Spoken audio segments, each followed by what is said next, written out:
আসসালামু আলাইকুম, সবাই কেমন আছেন? আজকে একটা নতুন ভিডিও নিয়ে আসছি। দেখেন, এই যে র্যাক, এর মধ্যে আছে সিসিটিভি ডাটা, সব কিছু এখানে পেস্ট কোড করা আছে। আর এখানে নিচে ইউপিএস লাগানো আছে। যারা সিসিটিভি ক্যামেরার কাজ করেছেন বন্ধুরা বলেন, ঠিক আছে, কেমন হয়েছে। আজকে কাজটা কমপ্লিট হলো। এই কাজটা করার পর চালু করা হয়েছে ক্যামেরা টোটালটাই।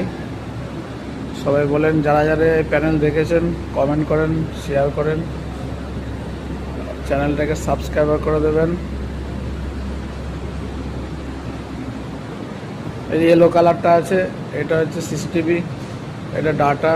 বেগুনি কালারটা, গ্রিনটা টেলিফোন। সবাই বলেন কেমন হয়েছে।